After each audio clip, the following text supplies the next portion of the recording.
The NIL is wild. The transfer portal is crazy, but Clemson's front office has a winning game plan. We'll talk about it right here on Locked On Clemson.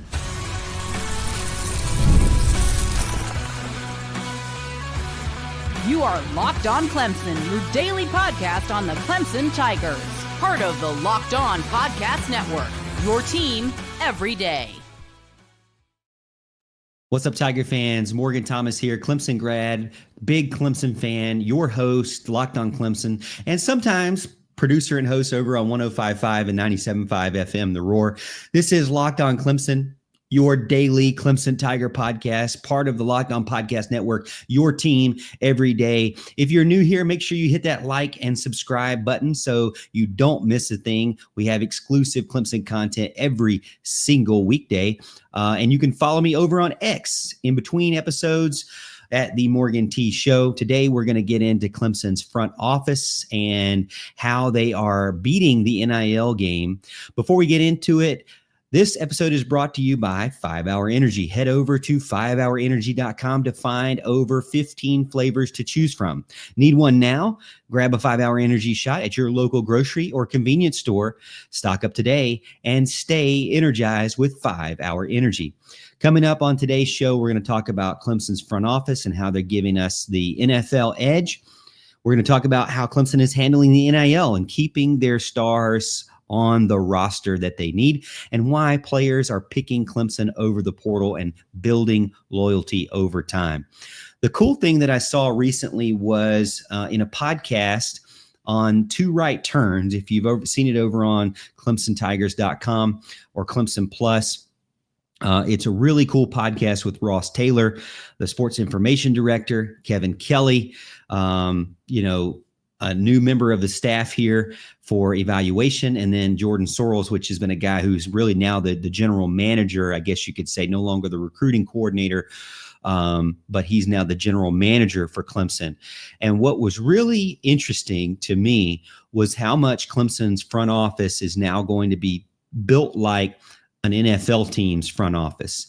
And I think that is going to help in the long term, because what we're seeing now, as much as we don't like to admit it, is that Clemson and the elite football programs and college football in general is becoming a farm system, is becoming a semi-pro, is becoming a feeder into the NFL, is becoming like a minor league NFL team.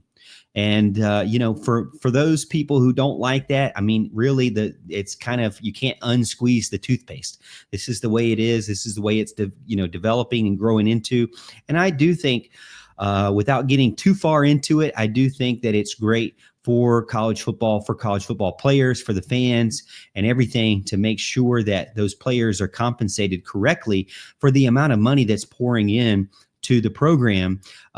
These packed houses of 80,000 fans, all coming to see the players play at the university of their choice. Now, there's a lot about the university, that's for sure, and being loyal to that university, but you also want to see particular players as well. And I think they should be compensated fairly with the inclusion of their tuition and other things as well. But we can talk about that, and that'll be a whole nother episode. But the biggest thing that I wanted to talk to you about was from this podcast and, the front office that Clemson has had, because it kind of gives you a little bit of an insight. And Kevin Kelly, if you're not familiar with him, he is Clemson's new director of player evaluation. He's got over 20 years in the NFL, including 12 years scouting for the Chargers, and that is really big experience. I mean, this is showing you that a guy understands the professional level. He understands roster management. He understands scouting players and what kind of talent you're looking for, not just measurables, but what translates from college to the NFL level. And I think that kind of experience is going to help the staff when they're recruiting. And in the transfer portal, it's going to help the players when they're out there practicing and developing, because he's going to be able to interject a lot of his experience and wisdom to these players that are currently on the team, but also to the staff, to be able to get more players that can make it to the NFL, that can make it to the all-conference teams. So now, On the Two Right Turns podcast with Ross Taylor, he told them that Clemson was his favorite spot to stop as a scout because he loved the people, he loved Dabo Swinney, and he loved Clemson players. So he felt like it was just the easiest experience ever because he didn't have a lot of question marks. He knew the type of men that he was going to go evaluate. He knew the coaching staff and what their priorities were, and he knew the players were going to be good players that were mature, that had great life skills, that could fit on an NFL team, but that were also set up for success for life outside of the NFL. He even called Clemson like a AAA program for the NFL. If you're familiar with baseball terms, that's kind of like, the next up before you get to the big leagues. You have single A, double A, triple A. You have a lot of, actually, to be honest, but you have triple A and then you have the major leagues. So this Clemson could be like that triple A for the major leagues, a professional training ground. Now, as we've mentioned earlier, it's not just a professional training ground because these guys are getting paid. So I would definitely say it is semi-pro, if not leaning more pro than we've ever seen. But he's already come out and gave Clemson a vote of confidence, and that's one of the reasons why he chose to come work for Clemson is because his great experience as a scout here, or as a scout when he was coming to Clemson. He said a lot of the staff and the players were NFL ready and made his job very easy and made him it made Clemson a spot for top recruits in the NFL draft and a lot of really high draft picks. And if you think about over the years, what has Clemson done? What has Clemson done under Dabo Swinney? And I do think other coaches, even before Dabo Swinney, really did focus on, a family style atmosphere, a development style atmosphere. I don't think Clemson has ever been a landing spot or a college where it's been all about the money. It's been all about the wins, right?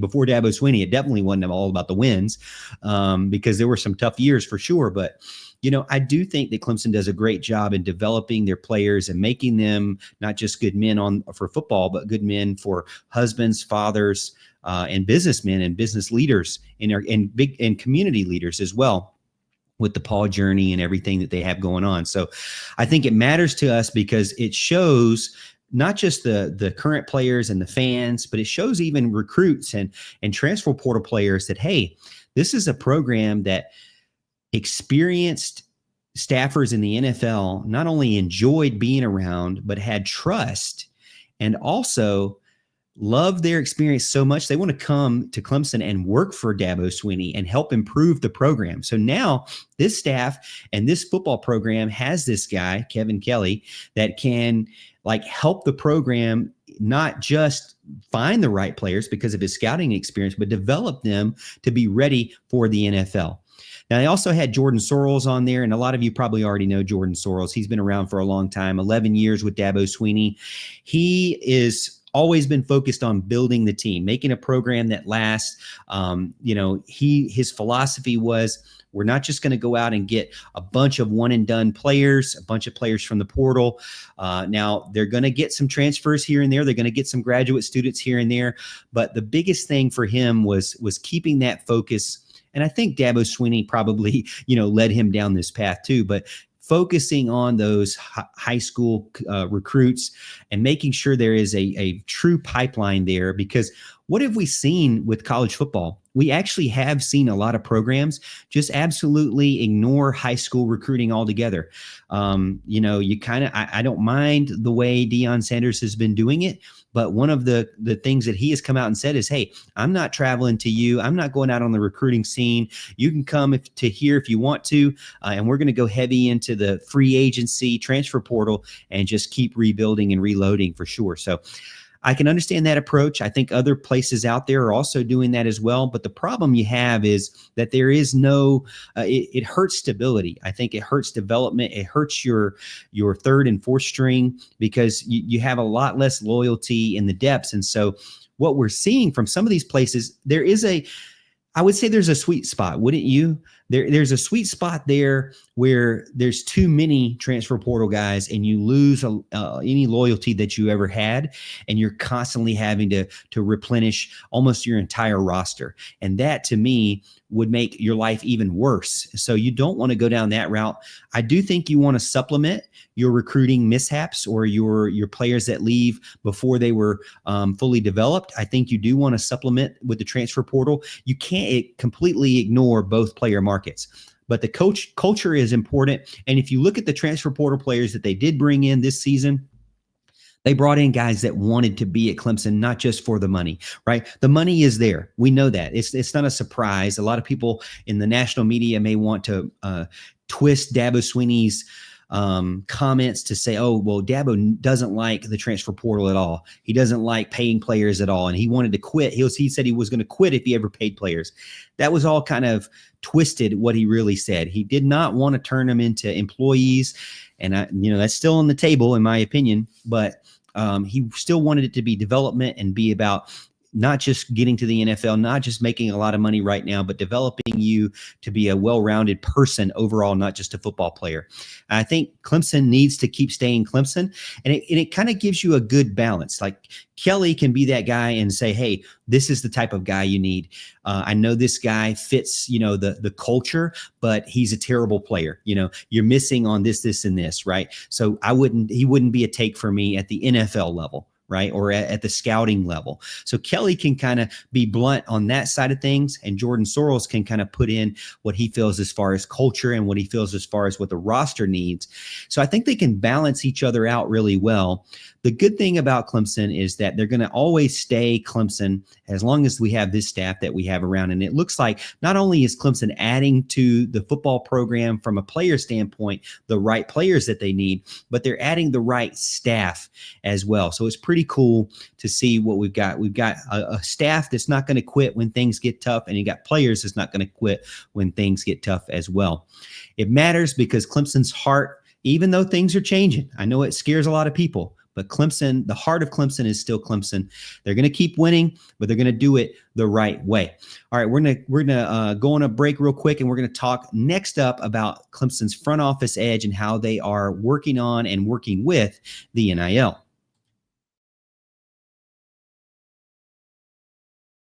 We're all about the stats because numbers don't lie. And when it comes to the all-new Nissan Armada Pro 4X, the numbers are on an MVP level. With the ability to tow up to 8,500 pounds, it can quite literally carry the whole team, plus the gear, wherever you need to go. It's powered by a twin-turbo V6 engine, delivering the strength and performance to handle highways, back roads, and everything in between.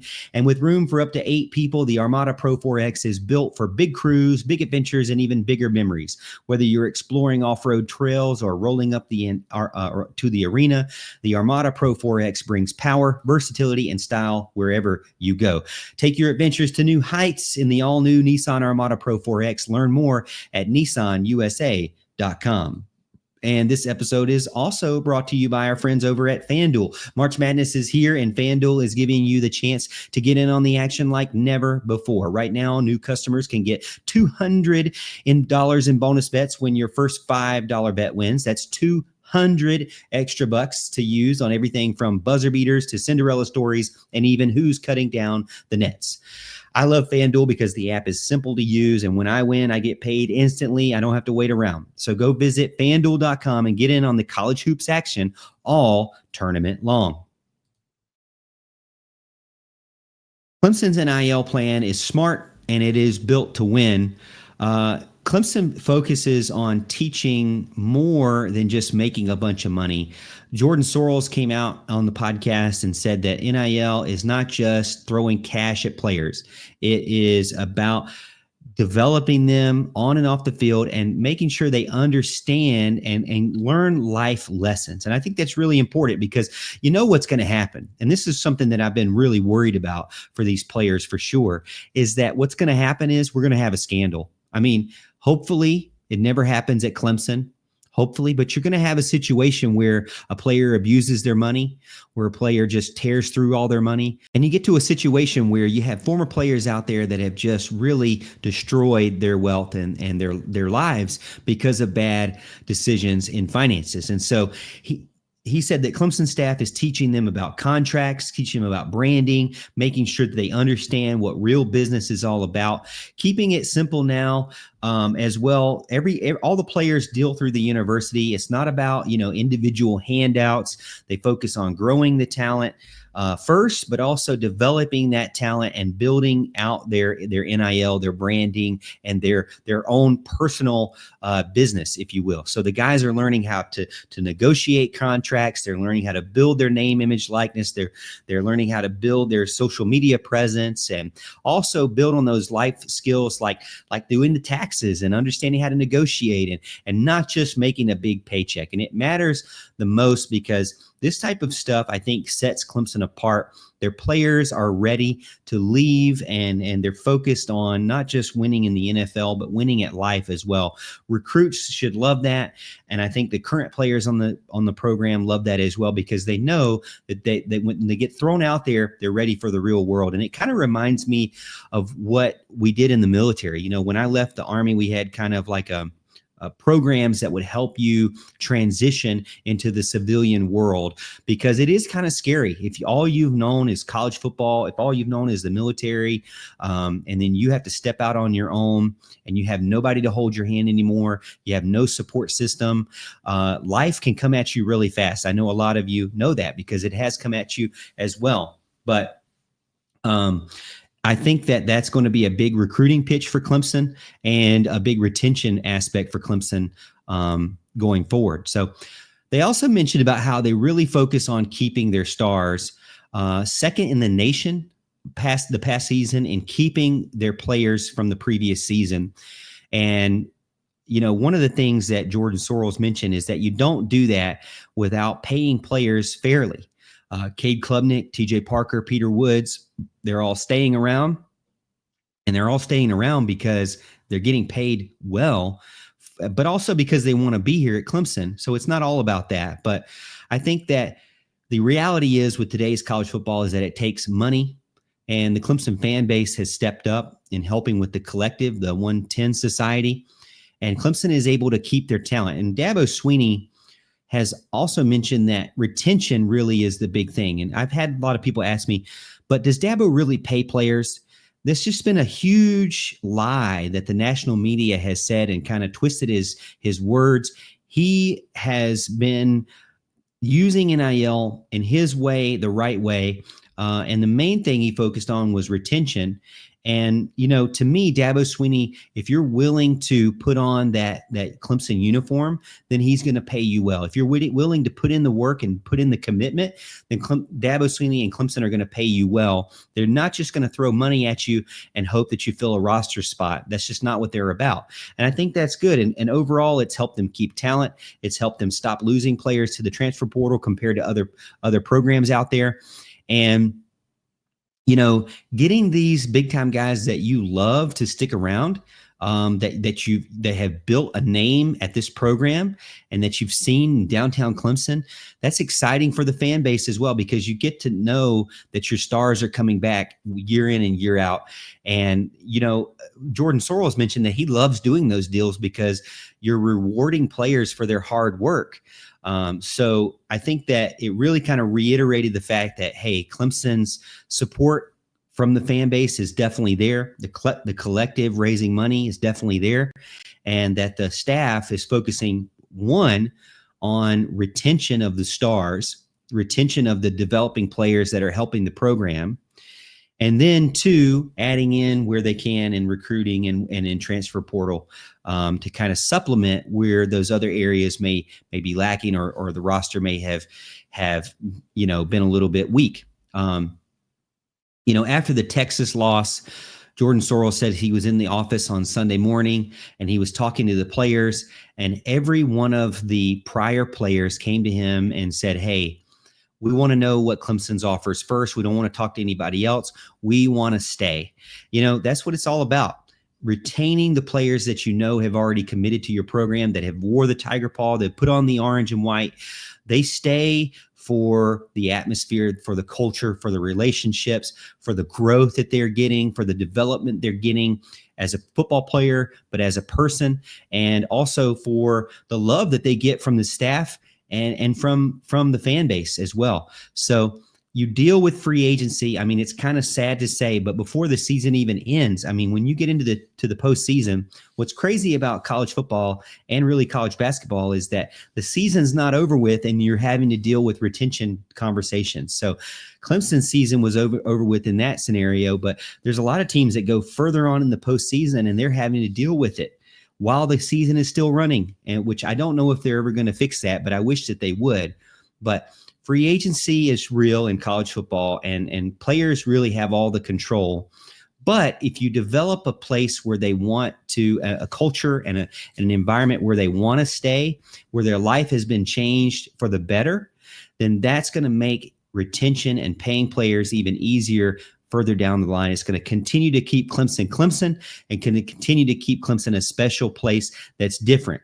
A Clemson family is not just about the players and, the staff there. It's about all of us together developing this and building this into what we want to see and what we want to be as a reflection of our community and as a reflection of our university. So I think the players obviously believe in what's happening. You're seeing it in the retention numbers, and that's why Clemson is still an elite program and continues to be an elite program, even when the environment and external factors are changing literally every second, it seems like. All right, we're going to finish up the show talking about scouting and some of the players and some of the final thoughts that I had from the podcast over on Two Right Turns.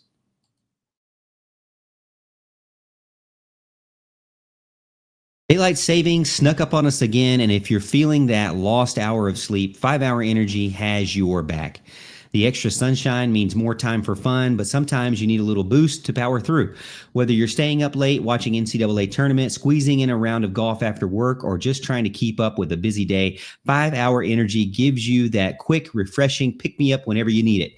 Now, I've been watching and staying up late with the NCAA tournament action, and I need a 5-Hour Energy the next day to keep me going. So I go grab one at my local convenience store. And you can head over to 5hourenergy.com to find 15 flavors to choose from, including watermelon, blue raspberry, and peach mango. You can even build your own 12-pack or 24-pack that comes right to your door. But if you're like me and you need one immediately, you can go over to your grocery store or convenience store or wherever they are sold. Stock up today and stay energized with 5-Hour Energy.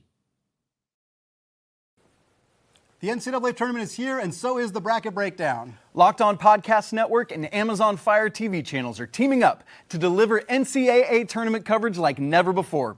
Watch studio shows featuring former players and Locked On's local experts as they guide you through every upset, buzzer beater, and bracket matchup. Stream it all for free on Amazon Fire TV channel. Search Bracket Breakdown to see it all for free. It's your team every day.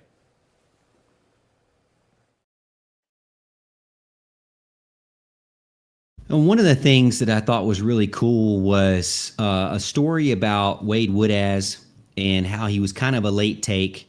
And, you kind of wonder, like, how do they get these late takes? Is it just kind of a last-ditch effort? Do they just throw out whatever kind of offers they can to try to see anything that sticks like spaghetti on a wall? And that's obviously not the case for Clemson. Maybe it is for other places, just saying, hey, we have open scholarships and we just need to get anybody who's just going to be a sucker and come to our program. But that's not the case with Clemson. And Jordan Sorrells mentioned about Wade Woodaz and how he was, he was a high school safety in Tampa. And one of his friends told him about it. And then he went and saw tape of him with Brent Venables, and he said immediately, wow, this guy can definitely play football. Wade Woodaz, as you know, he is a star for Clemson now, one of the starting linebackers for the program, and he is a hard hitter, and they saw that early on. And so sometimes these things happen where you weren't really expecting it. And Jordan Sorrells talks about how he enjoys and he likes to go find talent where maybe other people miss out on. And I think it's really important to do that because,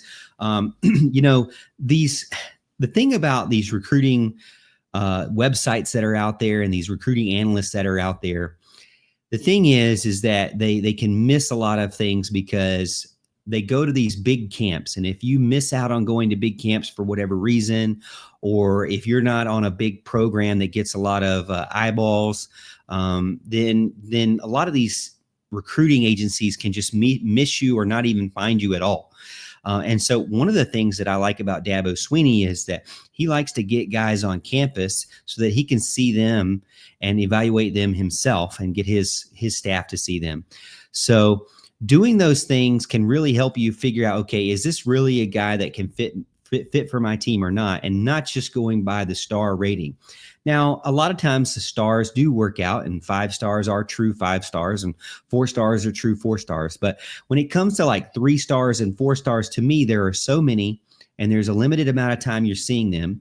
And when you are seeing them at these like 7-on-7s or these elite camps, it's in really, really specific scenarios, and you're kind of like set up to where it may not be exactly the type of player you're getting. So you can find like hidden gems like a Wade Woodaz that you might not normally find if you just follow the stars, right?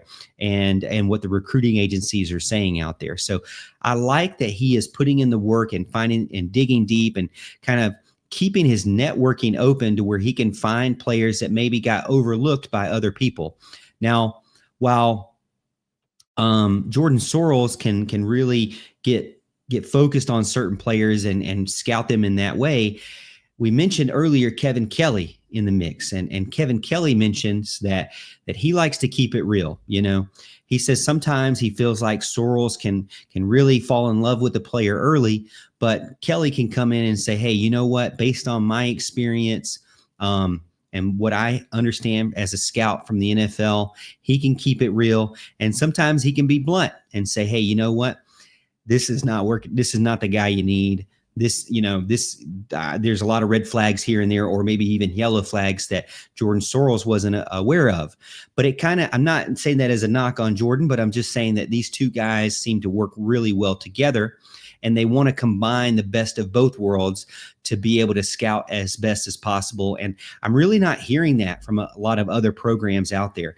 You've got Jordan, who is really invested in the program, who really has been around for a long time and understands what Dabo Swinney wants, understands what he feels like looks good. And he was a former football player as well for Furman. So he understands a ton about football.